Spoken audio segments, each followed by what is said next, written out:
معرفت کورس کی 65ویں قسط میں خوش آمدید۔ آج ہم اللہ تعالیٰ کا جو صفاتی نام پڑھنے جا رہے ہیں وہ ہے البر۔ البر میں جو روٹ ورڈ ہے وہ با، را اور را ہے۔ یہ لفظ آپ نے بہت مرتبہ سن رکھا ہے، بحر و بر بھی آپ نے سنا ہوا ہوگا۔ با، را، را، اس میں جو بنیادی معنی پایا جاتا ہے نا، وہ پایا جاتا ہے وسعت کا، وسیع، زیادہ ہونا، کھلا ہونا کسی چیز کا۔ آپ ذرا آپ اس بات پر توجہ کیجئے گا۔ مال کے کائنات البر ہیں، اللہ تعالیٰ خود اپنے آپ کو البر کہتے ہیں، یعنی کہ مال کے کائنات بہت زیادہ وسعت دینے والے ہیں، بہت زیادہ آسانی دینے والے ہیں، بہت زیادہ آسائش دینے والے ہیں۔ اب یہاں پر مال کے کائنات کا یہ ایٹریبیوٹ آپ نے پڑھ لیا، سن لیا۔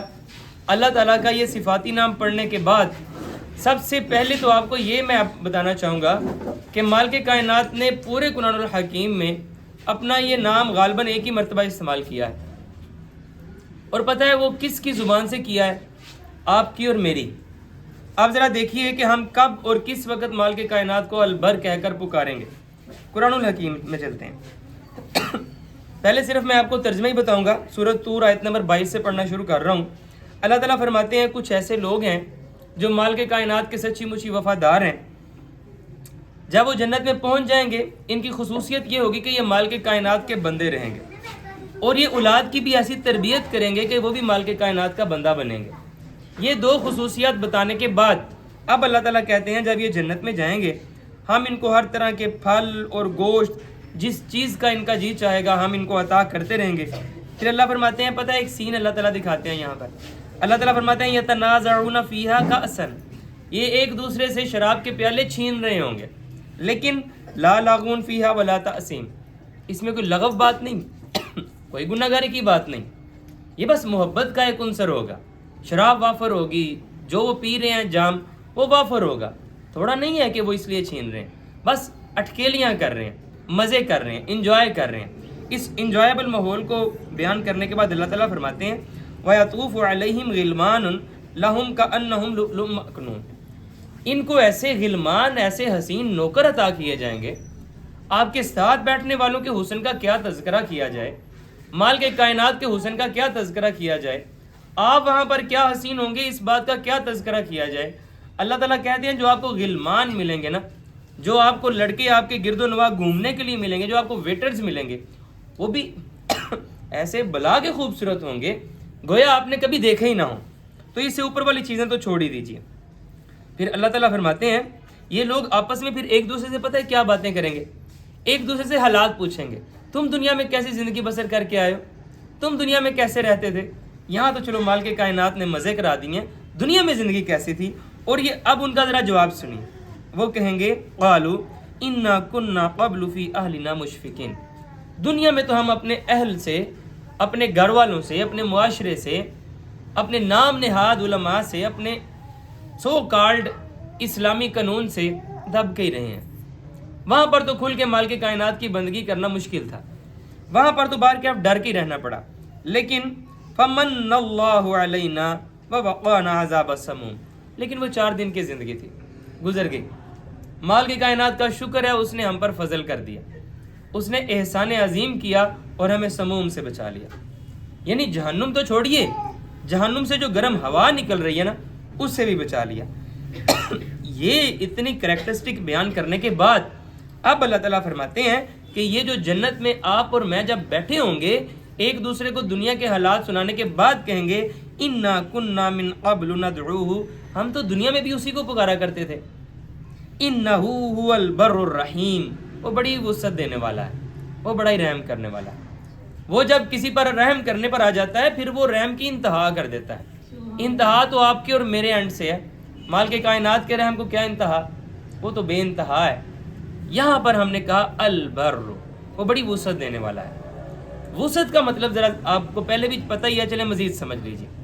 وسعت کا مطلب یہ نہیں ہے کہ آپ کی آنکھیں اس چیز کو وسیع و عریض دیکھیں، وسعت کا مطلب ہے آپ کے لیے کوئی چیز کافی ہو جائے، یعنی آپ کو میں اتنی عزت دوں کہ آپ کے لیے کافی ہو، آپ کمفرٹ میں آ جائیں، آپ کو میں ٹیز نہ کروں، آپ کو میں اتنا کھانا دوں کہ آپ کمفرٹ میں آ جائیں، آپ کیا کمفرٹ کو اردو میں کہتے ہیں؟ ہاں، اطمینان میں آ جائے. آپ کہیں بس اب کافی ہے، مزید کی ضرورت نہیں. آپ کو مزید کی چاہت نہ رہے. جب مزید کی آپ کو چاہت اور خواہش نہ رہے، تب آپ کے لیے اس معاملے میں بر ہوگی، تب آپ کے لیے اس معاملے میں وسعت ہوگی. اب میں آپ کو ایک چھوٹا سا یہاں پر ایک سین دکھانا چاہوں گا. میرے پاس فرض کریں 500 روپیہ جیب میں، مجھے مزید کی خواہش نہیں ہے. میں نے کھانا کھا لیا ہے، بل ادا ہو گیا ہے، سب کچھ ٹھیک ہے، 500 ایکسٹرا میری جیب میں پڑا ہوا ہے. اگر مجھے مزید کی خواہش نہیں ہے، میں وسعت میں ہوں. اگر کسی کی جیب میں یا اس کے بینک میں 3 کھرب روپیہ بھی پڑا ہوا ہے اور بھی وہ مطمئن نہیں ہے، اس کو یہ چاہت ہے مزید کیسے آئے گا، صبح کیا کرنا ہے، یہ کیا کریں گے، وہ کیا کریں گے، اس کو وسعت نہیں ملی. آپ کو سمجھانا یہ چاہ رہا ہوں، وسعت کا تعلق آپ کی آنکھوں اور آپ کے کانوں کی سماعت کے ساتھ نہیں ہے. وسعت کا تعلق آپ کے اطمینان کے ساتھ ہے کہ کیا آپ کے لیے کوئی چیز کافی ہو گئی ہے. اب اگر آپ کو یہ بات سمجھ آ گئی ہے تو ایک اور بات سمجھ لیجئے. مال کے کائنات نے اپنی یہ صفت آپ کے اندر بھی دیکھنا چاہیے. مال کے کائنات چاہتے ہیں آپ بھی بر بنے. بر بننے کے لیے بر کرنی پڑتی ہے. بر کا عام طور پر جب ترجمہ کیا جاتا ہے وہ نیکی کر دیا جاتا ہے. چلیں ترجمہ میں غلط تو نہیں کہتا، لیکن نیکی کا ہمارے ہاں مفہوم کیا ہے؟ میرا خیال ہے نیکی اس بات کو کہا جاتا ہے یا سمجھا جاتا ہے یا مجھے سمجھایا یہ گیا، آپ برائیوں سے بچیں، یہ نیکی ہے. عام طور پر میرا خیال ہے یہ ترجمہ کیا جاتا ہے اور ٹھیک بھی ہے، لیکن بر کا یہ مطلب نہیں ہے. بر کا مطلب ہے وسعت دینا، پازیٹیو کچھ کرنا، رکنا نہیں، کرنا، نیوٹرل ہونا نہیں، کچھ ایکسٹرا کرنا، اگلے کے لیے کافی ہو جانا، اگلے کے لیے اتنی اصلاح کر دینا کہ اس کے لیے جینا آسان ہو جائے، وہ آپ سے اطمینان میں آ جائے. آپ ذرا ایک بات اور بھی ذہن میں رکھ لیجئے. مال کے کائنات نے ایک ٹرم استعمال کیا تقوی. تقوی آپ نے پہلے بھی سنی رکھا ہے. تقوی پانے کا ایک ہی طریقہ ہے اور وہ ہے بر، یعنی کہ وسعت دینا. آئیے قرآن الحکیم سے کچھ مثالیں دیکھتے ہیں اور پھر آگے بات کرتے ہیں. سب سے پہلے تو یاد رکھیے گا، اگر آپ کسی کو، میں آپ کو اگر کہوں آپ پیسے خرچ کیا کریں اور میں خود نہ کروں، یا میں آپ کو کہوں کہ یار لوگوں سے اچھے سلوک سے پیش آیا کریں اور میں خود نہ ہوں، آپ کو میں کہوں کہ یار نرمی رکھا کرے بچوں کے ساتھ اور میں خود نہ رکھوں، تو پھر یہ ویسے ہی یاد رکھیے گا 180 مال کے کائنات کے نظام کے خلاف بات ہے. قرآن سے سنیے، سورۃ بقرہ آیت نمبر 44. اللہ تعالیٰ فرماتے ہیں اتأمرون الناس بالبر، کیا تم لوگوں کی باری آتی ہے ان کو کہتے ہو وسعت رکھو، وسعت رکھو، ہاتھ ہولا رکھو. یار کوئی بات نہیں ہے، وسیع کرو ان کو، ان کے لیے آسانی والا معاملہ کرو. وَتَنْسَوْنَ أَنفُسَكُمْ، اپنی باری آتی ہے بھول جاتے ہو. وَأَنْتُمْ تَتْلُونَ الْكِتَابَ، تم تو کتاب پڑھنے والے ہو، تم تو کہتے ہو میں کتاب کی پیروی کرنے والا ہوں. افلا تعقلون، کیا تمہیں عقل نہیں ہے؟ کیا ایسے تبلیغ کی جاتی ہے کہ اپنی باری آئے تو بھول جاؤ اور دوسروں کو تم نصیحتیں کرتے پھرو؟ یہاں پر تو ایک رول آپ کو سمجھ آ گئی کہ آپ نے تبلیغ بھی کب کرنی ہے. لیکن آگے دیکھیے بر ہوتی کیا ہے اور تقویٰ ملتا کیسے ہے. اگر آپ کبھی یہ بات اپنے آپ سے پوچھنا چاہیں یا آپ کسی کو بتانا چاہیں کہ کیا تقویٰ کی کوئی معنی و کانے تعریف اللہ نے بھی کی ہے، تو جی بالکل کی ہے. آئیے تقویٰ کی تعریف میرے ساتھ پڑھیے، آپ کو ویسے بھی سمجھ آ جائے گی کہ بر کیا ہوتی ہے. سورۃ بقرہ آیت نمبر 177. اللہ تعالیٰ فرماتے ہیں لیس البر ان تولوا وجوہکم قبل المشرق والمغرب، اس بات میں کوئی بلائی نہیں ہے، اس بات میں کوئی وسعت نہیں ہے، اس بات میں چلیں کوئی نیکی نہیں ہے کہ تم اپنے چہرے کرو مشرق کی طرف یا اپنے چہرے کرو مغرب کی طرف. اب اس کا جو بھی ترجمہ آپ نے کرنا ہے آپ کر لیجئے، ترجمہ تو ہو گیا، جو بھی آپ نے مشرق و مغرب سے سمجھنا ہے سمجھ لیجئے. آپ چاہے اس کو معاشرہ سمجھ لیں، چاہے آپ اس کو قبلہ سمجھ لیں، قبلہ اول قبلہ آخر، لیکن مال کے کائنات کہہ رہے ہیں لیس البر ان تولوا وجوہکم قبل المشرق والمغرب. اس بات میں آج سرے سے کوئی نیکی نہیں ہے، کوئی بلائی نہیں ہے، کوئی وسعت ہونے والا معاملہ نہیں ہے کہ تم مشرق کی طرف منہ کرو یا مغرب کی طرف. ولکن البر، بلکہ نیکی اور بلائی اور وسعت تو اس بات میں ہے من آمن باللہ والیوم الآخر والملائکۃ والکتاب والنبیین. یہ 5 وہ معاملات ہیں جن پر آپ کو سمجھ آئے یا نہ آئے، آپ کی عقلیں تسلیم کریں یا نہ کریں, آپ نے ان پر ایمان لانا ہے. بر کا پہلا پہلو یہ ہے. دوبارہ دیکھیے کس کس پر ایمان لانا ہے؟ اللہ پر, آخرت کے دن پر, ملائکہ پر, اللہ کی نازل کردہ کتاب پر, اور اللہ کے بھیجے ہوئے نبیوں پر. یہ 5 چیزوں پر ایمان لانا بر کے لیے لازم ہے. آگے دیکھیے, یہ تو ہو گیا آپ کی ماننے کی چیز. اب کرنے کی چیز کیا ہے وہ دیکھیں. وَآتَ الْمَالَ عَلَى حُبِّهِ ذَوِي الْقُرْبَى وَالْيَتَامَى وَالْمَسَاكِينَ وَابْنَ السَّبِيلِ وَالسَّائِلِينَ وَفِي الرِّقَابِ. دوسرے نمبر پر آ گیا اپنا مال خرچ کرو. جو آپ کو دیا ہوا ہے اس کو سینچ کر نہ رکھو, اس کو خرچ کرو. تو مالک خرچ کہاں کریں؟ تو اس کو بھی اللہ تعالیٰ نے بتا دیا, وَآتَ الْمَالَ عَلَى حُبِّهِ. یہ پہلی شرط ہے. اگر تم نے یتیموں کو دینا ہے, مسکینوں کو دینا ہے, کسی مجبور کو دینا ہے, کسی قرض خواہ کو دینا ہے, کسی مسافر کو کھانا کھلانا ہے, یا اس کے لیے شیلٹر بنانا ہے, پانی پلانا ہے, خبردار اس سے شکریہ کی بھی توقع نہیں رکھنی. اگر تمہارے دل میں یہ بھی آ گیا نا کہ میں نے اس کو دیا ہے تو چلو میرا شکریہ تو ادا کر دے, یا کل کم از کم مجھے ڈسے ہی نہ, یہ بھی آ گیا تو آپ غلط ہیں. کیا آپ کا اپنا مال تھا جو آپ نے دیا؟ ہرگز نہیں. شکر کریں اللہ نے آپ کو دینے والا ہاتھ دے دیا. وہ دینے والے ہاتھ کو لینے والا بنانے میں دیر نہیں لگاتا, اور لینے والے کو دینے والا بنانے میں بھی دیر نہیں لگاتا. یہ اس کی آزمائش کے الگ الگ طریقے ہیں. بہرکیف مال اگر خرچ کرنا ہے اس کی پہلی شرط یہ ہے علی حبہ, اللہ کی محبت کے لیے. خبردار آپ کے دل میں یہ شائبہ بھی نہ آئے کہ میں نے اس کے اوپر نیکی کی ہے, میں نے اس کے ساتھ کوئی بلائی کی ہے. آپ نے حق ادا کیا ہے. جیسے مزدور کو اس کی مزدوری دے کے حق ادا کیا جاتا ہے, کوئی احسان نہیں کیا جاتا, ایسے ہی آپ نے غریب پر, یتیم پر, مسافر پر, اپنے رشتہ داروں پر خرچ کر کے ان کا حق ادا کیا ہے. کوئی آپ نے احسان والا کام سرے سے نہیں کیا. اب ذرا غور کیجئے, اللہ تعالیٰ فرماتے ہیں وَآتَ الْمَالَ عَلَى حُبِّهِ, اور مال خرچ کرنا مال کے کائنات کی محبت میں, اپنے قرابت داروں میں, اپنے قرابت داروں میں, اپنے رشتہ داروں میں. آپ ذرا مجھے بتائیے رشتہ داروں میں مال خرچ کرنے کا مطلب کیا ہو سکتا ہے؟ غریبوں کو دیں.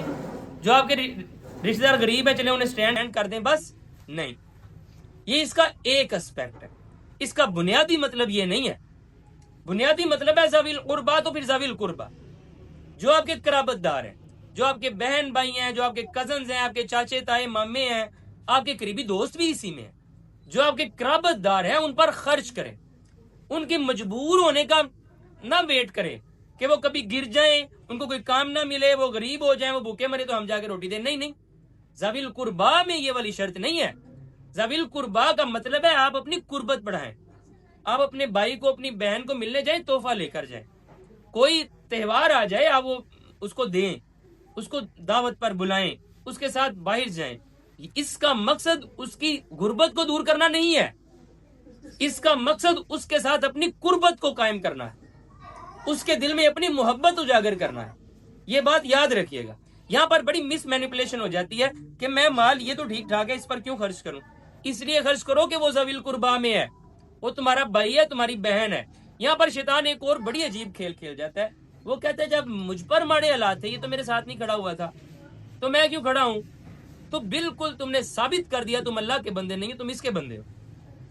تم نے اس کی مرضی سے خرچ کرنا تھا نا, تم نے اللہ کی مرضی سے تھوڑی نہ خرچ کرنا تھا, اس کی محبت میں خرچ کرنا تھا. تمہارا اللہ تو یہ ہوا, تم نے تو رب اس کو بنایا ہوا ہے. اللہ کو کہاں بنایا تم نے؟ رب.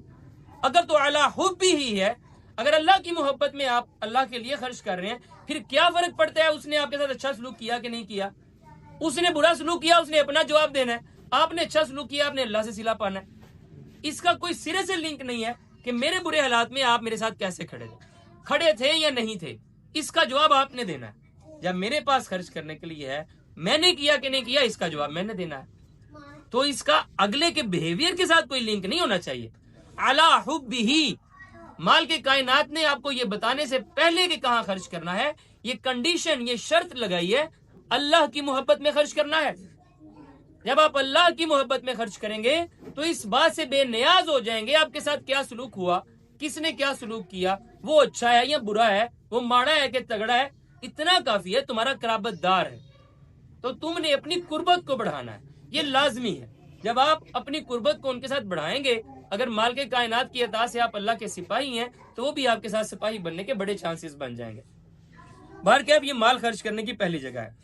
وَآتَ الْمَالَ عَلَى حُبِّهِ ذَوِي الْقُرْبَى والیتاما اور جو تنہا رہ گئے ہیں، والمساکین جو بڑے غریب ہیں بیچارے کام کر کے بھی اپنی پوری نہیں ان کی پڑ رہی، وابن السبیل جو راستے کے مسافر ہیں گھر سے دور ہیں، والسائلین اور جو سوال کر لے، جو کوئی قرض آپ سے مانگ لے یا کسی بھی طرح کے وہ مقروض ہے اس سے نہیں اتر رہا، یا اس کا کوئی کاروباری نقصان ہو گیا، البتہ جس نے آپ سے سوال کیا، وفر رقاب اور کسی کی گردن چھڑانے میں۔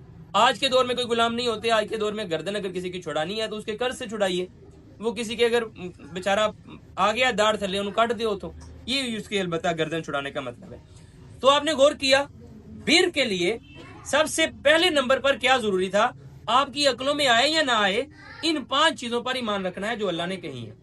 نمبر 2 پر آیا اپنا مال خرچ کرنا ہے، اور یہ ذہن سے نکال دیں کہ آپ نے کوئی نیکی کی ہے، ان کے ساتھ ان پر کوئی احسان کیا ہے، اللہ کی محبت میں خرچ کرنا ہے۔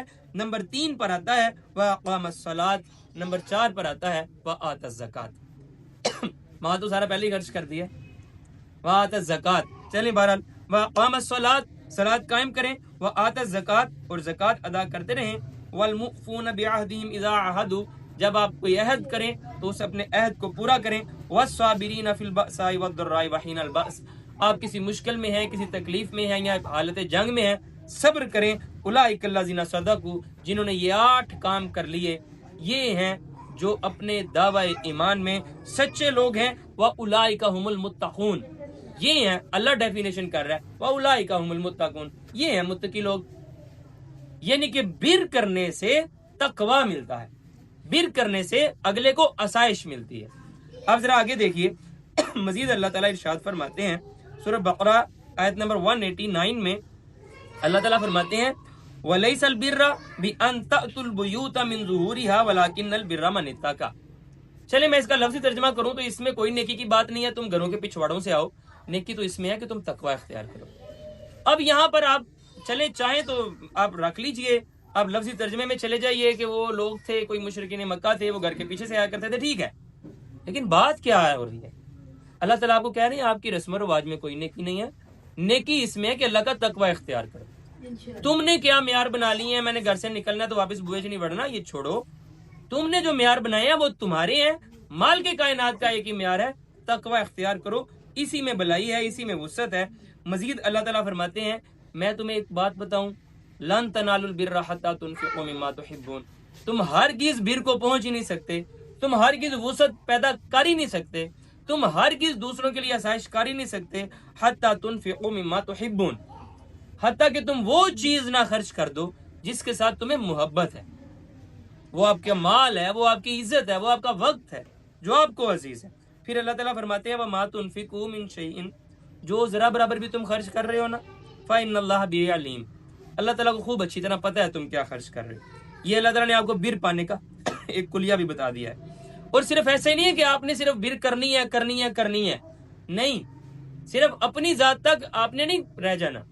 سورۃ مائدہ آیت نمبر 2 میں اللہ تعالیٰ فرماتے ہیں وَتَعَاوَنُوا عَلَى الْبِرِّ وَالتَّقْوَىٰ وَلَا تَعَاوَنُوا عَلَى الْإِثْمِ وَالْعُدْوَانِ، آپ بر اور تقوی کے معاملے میں، پھر آپ نے دیکھا بر اور تقوی ساتھ ساتھ آ رہا ہے، ان کا آپس میں چولی دامن کا ساتھ ہے، بر ایک راستہ ہے، تقوی اس کی منزل۔ باہر کیف اللہ تعالیٰ فرماتے ہیں تعاونوا علی البر والتقوی، آپ بر اور تقوی کے معاملات میں ایک دوسرے کا تعاون کیا کریں، ایک دوسرے کی مدد کیا کریں، معاونت کیا کریں۔ ولا تعاونوا علی الاسم والعدوان، اسم کہتے ہیں تنگی کو، گناہ کو، کسی چیز میں برائی کو، تو عدوان کہتے ہیں سرکشی کو۔ آپ کسی چیز میں تنگی کو، کسی گناہ کو، کسی حد سے سرکشی میں ایک دوسرے کی مدد نہ کرنا۔ اب آپ سوچ لیجئے، آپ کو یہ بات سرے پر سمجھ آ جائے گی کہ مال کے کائنات نے آپ کو بتا دیا ہے آپ کے تعاون کا معیار یہ نہیں ہونا چاہیے کہ یہ میرا چاچا ہے، یہ میرا بابا ہے، یہ میرا بھائی ہے، یہ میری بہن ہے، یہ میری ماں ہے، تو میں نے اسی کا تعاون کرنا ہے، یہ صحیح ہے یا غلط ہے، مجھے اسی کے ساتھ کھڑا ہونا پڑے گا، یہ معاشرہ ہے۔ اگر واقعتاً آپ یہی سوچتے ہیں تو یقین جانیے اس معاملے میں آپ مسلمان نہیں ہیں، کلی طور پر کافر ہیں، کلی طور پر۔ تعاون کرنے کا ایک ہی معیار ہے، تعاونوا علی البر والتقوی، تعاون کیجئے بر کے معاملے میں، تقوی کے معاملے میں۔ ولا تعاونوا علی الاثم والعدوان، خبردار برائی کے معاملے میں، سرکشی کے معاملے میں ایک دوسرے کی آپ نے ہیلپ آؤٹ نہیں کرنا کسی قیمت پر بھی. مزید دیکھیے اللہ تعالیٰ فرماتے ہیں یا ایھا الذین آمنوا، اے ایمان والو، اذا تناجیتم فلا تتناجوا بالاسم والعدوان، جب تم آپس میں کانا پھوسی کرو، تنہائی میں باتیں کرو، الگ ہو کے باتیں کیا کرو، تو تنہائی میں بھی برائی کی باتیں نہ کیا کرو. تمہیں زیب نہیں دیتی کہ تم غیبت کرتے پھرو، دوسروں کی چگلی کھاتے پھرو. نہیں، اگر تنہائی میں بھی باتیں کرنی ہوئی ہیں تو پھر یاد رکھو وَتَنَاجَوْا بِالْبِرِّ وَالتَّقْوَىٰ، تو پھر بر اور تقویٰ کی آپ آپس میں گفتگو کیا کریں نا. فرض کریں میں اور یہ بھائی آپس میں لڑ پڑے ہیں، کسی وجہ سے رنجش ہو گئی ہے، بھائیوں میں ہو جاتی ہے. آپ ان کے دوست ہیں، آپ میں سے کوئی میرا دوست ہے، آپ تنہائی میں میرے ساتھ بیٹھے ہیں، تو آپ کو یہی کہنا چاہیے چاہے وہ نہیں بھی کرتا. آپ کہیں آپ کے بارے میں علی حسن بڑی اچھی وائبز رکھتا ہے یار، وہ بڑی محبت کرتا ہے آپ کے ساتھ، چاہے وہ نہیں کرتا، اور اس کے ساتھ آپ بیٹھے ہیں، آپ کہیں یار ساتھ تمہاری ہی تعریفیں کری جاتے ہیں. وہ آپ جو کر رہے ہیں اس کے پیچھے وسعت ہے. آپ ہمارے لیے راستے کو کشادہ کر رہے ہیں، راستے کو تنگ نہیں کر رہے. اور بجائے اس کے کہ اس نے اگر میری پیٹھ پیچھے مجھے گالی دی ہے، آپ مجھے تینوں گال کر دیا، یہ آپ نے کیا کیا ہے؟ آپ کے اس بات بتانے میں کوئی فلاح بھی تھا، کوئی بلا تھا؟ آپ تو شیطان کی ٹوٹی نکلے. باہر کیف اللہ تعالیٰ فرماتے ہیں کہ آپ نے اگر تناجو کرنا ہو، آپ نے کانوں میں بات کرنی ہو، تنہائی میں بھی گفتگو کرنی ہو، تو یاد رکھیے گا آپ کو زیب یہ دیتا ہے تنہائی میں بھی بر اور تقوی ہی کی باتیں کیا کریں، خبردار اسم اور عدوان کی نہیں. تو آپ جیسا کہ جانتے ہیں کہ آج ہماری ایک سیریز بھی چلتی ہے قرآن ہر زبان پر، تو اس کی پورا لیکچر تو چلیں اسی میں ہو گیا. اب اس کے لیے میں نے آج آپ کے لیے جو چنی ہے آیت یاد کرنے کے لیے، وہ ہے کون سی ہے؟ سورۃ مائدہ کی آیت نمبر 2. اگر کبھی ایسا لگے آپ کا کوئی بھائی، آپ کی بہن یا آپ کا کوئی دوست آپ کو کسی برائی کے معاملے میں تعاون کرنے سے منانے کی کوشش کریں، اے ذرا میری پرچی پڑھائیں ادھر، یا کوئی بھی آج ٹائم پایا ہے لڑن جانا ہے، یا کوئی بھی چیز ہو سکتی ہے، کسی بھی طرح کی برائی ہو سکتی ہے، آپ نے یاد رکھنا ہے، آپ نے اسے واشگاف الفاظ میں کہنا ہے مجھے مالک کا حکم ہے تعاونوا علی البر والتقوی ولا تعاونوا علی الاثم والعدوان. تقوی اور بر کے معاملے میں تو میں تعاون کروں گا، لیکن اسم اور عدوان، زیادتی اور گناہ کے معاملے میں تعاون نہیں کروں گا، کیونکہ میں تمہارا بندہ نہیں ہوں، اللہ کا بندہ ہوں. تمہارا کلمہ نہیں پڑھا میں نے، اللہ کا کلمہ پڑھا ہے. میری دنیا میں آنے کا مقصد میری ماں، میرا باپ، میرا چاچا، میرا تایا، میرا دوست نہیں ہے. میری زندگی میں آنے کا مقصد مالک کائنات کی ذات ہے، اس کی عبادت کا دم بھرنا ہے، حق ادا کرنا ہے. تو جو اس کے راستے میں آئے گا اس کا تعاون کریں گے، اور جو نہیں آئے گا اس کو روکنے کی کوشش کریں گے. اور آپ خود بھی اگر کبھی کسی کو برائی کی دعوت دینے کی کوشش کریں یا کچھ برا کرنے کے لیے کہیں، تو آپ اپنے آپ کو بھی تذکیر کیا کریں تعاونوا علی البر والتقوی ولا تعاونوا علی الاثم والعدوان. بھلائی کے کاموں میں، کشادگی کے کاموں میں، نیکی کے کاموں میں اور تقوی کے معاملے میں تو ایک دوسرے کا تعاون کریں گے، لیکن گناہ کے معاملے میں، زیادتی کے معاملے میں ایک دوسرے کا تعاون ہرگز نہیں کریں گے. مالک کائنات آپ کو اور مجھے واقعتاً البر بننے کی توفیق عطا فرمائے. ربنا لا تزغ قلوبنا بعد إذ هديتنا وهب لنا من لدنك رحمة إنك أنت الوهاب.